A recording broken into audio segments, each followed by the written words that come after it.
आज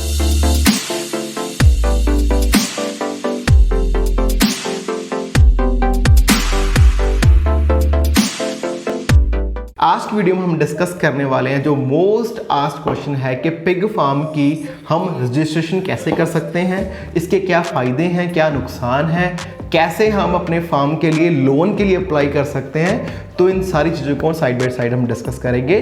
तो सबसे पहले बात है रजिस्ट्रेशन की।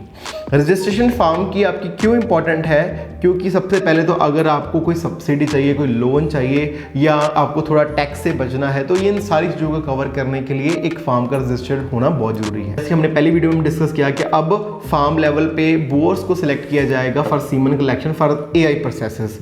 तो उस सारी चीज़ों के लिए आपका फार्म का रजिस्टर्ड होना बहुत ज़रूरी है। इसका कोई नुकसान नहीं है, इसके फायदे हैं, इसलिए आपको अपने फार्म को रजिस्टर्ड करना जरूरी है। तो अब रजिस्ट्रेशन करवाएं कैसे? आपने सबसे पहले क्या करना है कि अपने फार्म का प्रॉपर डाटा लेना है, कितने मेल हैं, कितने फीमेल्स हैं, कितने पिगलेट्स हैं, आपके फार्म की कितने डायमेंशन है, सारा कुछ नोट डाउन करके अपने ज़िला के, अपने जो विलेज के वेटरनरी ऑफिसर हैं उसके पास जाना है, सारी डिटेल्स उसको प्रोवाइड करनी है। तो वो आपका सारा डाटा एक बारी चेक करेगा और फिर वो किसी 10-15 दिन के बाद आपके फार्म पर विजिट करेगा, इंस्पेक्ट करेगा। जैसे कि आप पिक्चर्स में देख ही होगे कि जब हमारे फार्म की इंस्पेक्शन हुई थी, तो वो आपके फार्म पे जाएगा, इंस्पेक्शन करेगा, देखेगा कि जो आपने डाटा प्रोवाइड किया है वो ऑथेंटिक है कि नहीं है, जो आप मैनेजमेंट कर रहे हो वो ठीक कर रहे हो कि नहीं कर रहे हो। तो फिर वो सारे पैरामीटर्स अगर सही हो तो वो इंस्पेक्शन करके चला जाएगा। तो फिर आपको एक नंबर अलॉट कर दिया जाएगा, आपका रजिस्ट्रेशन नंबर अलॉट कर दिया जाएगा। उसके साथ ही आपके जो बैंक अकाउंट का जो है वो लिंक हो जाएगा उस रजिस्ट्रेशन नंबर के पास। ठीक है, तो आगे जाके जब भी अपने कोई लोन सब्सिडीज अप्लाई करनी है तो वो वही अकाउंट नंबर में आएगी।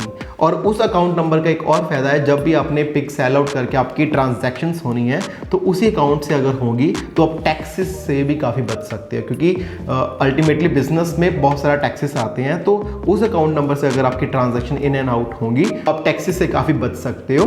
तो इसलिए ये अकाउंट नंबर काफ़ी इंपॉर्टेंट है। तो ये हो गया हमारा रजिस्ट्रेशन का प्रोसेस। और अब हम बात करेंगे लोन सब्सिडी कौन कौन सी स्कीम है। इन सभी का मैंने वेबसाइट लिंक के साथ आपको डिस्क्राइब किया है प्रॉपरली। तो इन सारी इंफॉर्मेशन को लेने के लिए हम चलते हैं कंप्यूटर स्क्रीन पर। हाँ जी, तो आप देख ही रहोगे हम सबसे पहले आए हैं website department of animal husbandry and dairying. ये एक हमारी सेंट्रलाइज्ड वाली वेबसाइट है जिसमें काफ़ी सारे इन्फॉर्मेशन है डिफरेंट पशुओं के लिए कौन कौन सी स्कीम है। ये कुछ ऐसे नाम के स्कीम्स हैं, प्रोग्राम्स हैं जो डिफरेंट पशुओं के लिए है, जैसे पिग फार्मिंग होगी या डेयरी फार्मिंग होगी या पोल्ट्री फार्मिंग होगी।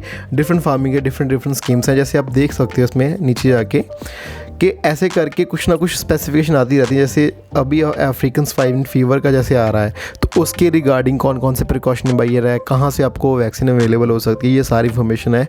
इसको और खोल के देखें तो इसमें स्कीम वाइज डिवाइडेड है, कौन कौन सी स्कीम है, किस हिसाब से आप उसको अवेल कर सकते हो।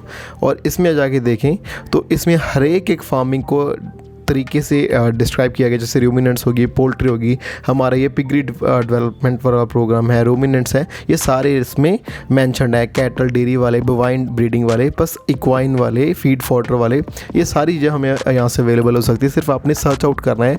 ये वाली वेबसाइट आप नोट डाउन कर सकते हो, dahd.nic.in, that is department of animal husbandry and dairying, ये वाली वेबसाइट है। ठीक है, इसी प्रकार से हमारी एक नेक्स्ट वेबसाइट है ये वाली क्रेडिट मंथली।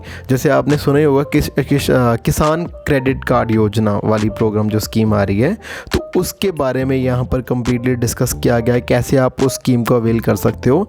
इसमें बहुत सारी एलिजिबिलिटी क्राइटेरियाज है कि क्या क्या आपके पास एटलीस्ट होना चाहिए, जिस वजह से आप इसको क्रेडिट कार्ड मंथली वाली ये लोन वाली है प्रक्रिया उसको आप अवेल कर सकते हो। सो ये आप तरीके से पढ़ सकते हो अपने हिसाब से कि कौन कौन से फैक्टर्स हैं जो आपको इंक्लूड करना चाहिए। ये जैसे आप देख रहे हो कि आइडेंटिटी कार्ड प्रूफ कौन कौन से चाहिए, एड्रेस प्रूफ कौन कौन से चाहिए, एज प्रूफ कौन कौन से चाहिए। अगर नीचे जाएँ तो देखिए यहाँ पर इनकम टैक्स के प्रूफ्स कौन कौन से हैं। सो ये चीज़ें आप देख सकते हो। आप ये वेबसाइट नोट कर लें, creditmonthly.com करके वेबसाइट है। नेक्स्ट आपको मैं दिखाता हूँ, जैसे पिगरी लोन के लिए तो ये वेबसाइट है, आई थिंक ये कैनरा बैंक के द्वारा स्थापित किए गए हैं। इसमें कौन कौन से फैक्टर्स हैं, इसमें इस वाली स्कीम में क्या होता है, पर्टिकुलरली पिगरी के लिए ही लोन दिया जाता है। इसमें एलिजिबिलिटी क्राइटेरिया बताया गया है कि इसमें कौन से फैक्टर, जैसे आप इसमें है कि आपके पास एटलीस्ट इतने नंबर के पशु होने चाहिए, एक वेटनरी असिस्टेंस होनी चाहिए, आपके पास ब्रीड आपकी होनी चाहिए, फीड आपके पास कौन सी अवेलेबल है, ठीक है। तो ये कितना कि लोन आपको 1 लाख से अबव चाहिए तो कितने % आपको सब्सिडी वगैरह, सिक्योरिटी वगैरह कितना देना पड़ेगा, रीपेमेंट वापस करने के लिए कितना जैसे 12 मंथ का टाइम दिया गया है, इस हिसाब से है। तो ये चीज़ें आप खुद देख सकते हो। ये कैनरा बैंक की तरफ से, ये वेबसाइट आप ऊपर देख रहे हो कैनरा बैंक की तरफ से। नेक्स्ट है हमारा नबार्ड आपने काफ़ी सुना होगा क्योंकि ये मोस्टली डील करता है एग्रीकल्चर से ही। ये है national bank for agriculture and rural development.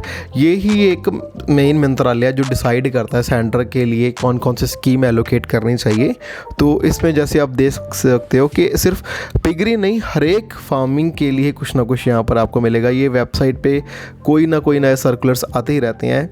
तो ये थोड़ा सा आप डिटेल में देखेंगे। ये नेक्चर 1 वाला फॉलोअप हुआ है। इसमें क्या है कि हर एक स्टेट का अलग से, जैसे ये अंडमान निकोबार आइलैंड है, आंध्र प्रदेश, बिहार, छत्तीसगढ़, ऐसे करके सारे स्टेट्स मेंशन है नीचे तक, ठीक है।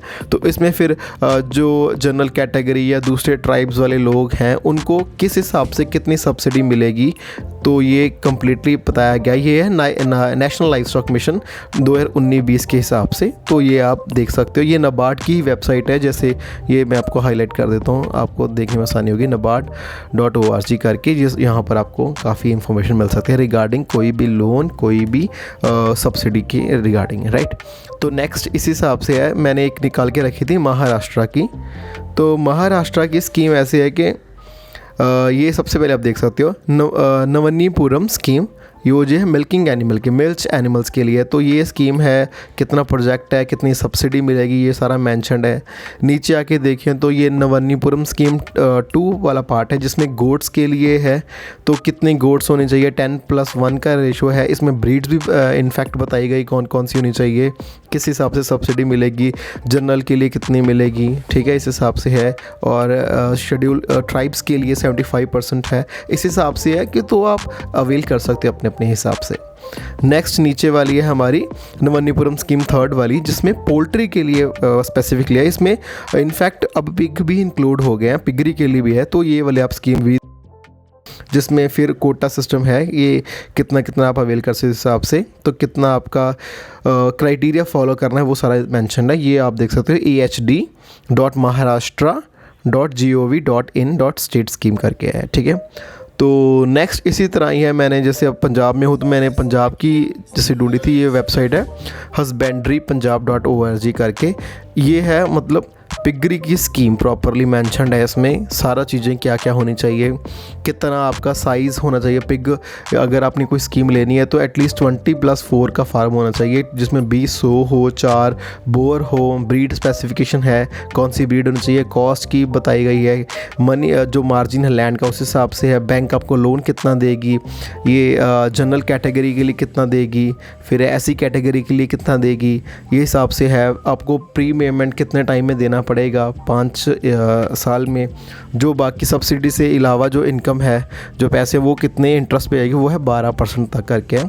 तो नीचे अगर आप इसके जाएंगे तो इसमें सारा मेंशन्ड है कि आपका जो पिग बोर का पेन है, सो का है, ग्रोअर का है, सारी की स्पेसिफिकेशन आपको फॉलो करनी पड़ेगी अगर आपने स्कीम अवेल करनी है। तो ये जो क्राइटेरिया है ना, हर एक बोर्स का हिसाब से, फेयरिंग पेन के हिसाब से, ग्रोअर शेड के हिसाब से, सो के हिसाब से, ये सारे आप देख सकते हो कि ये क्राइटेरिया आपको फॉलोअप करना पड़ेगा in order to avail a scheme.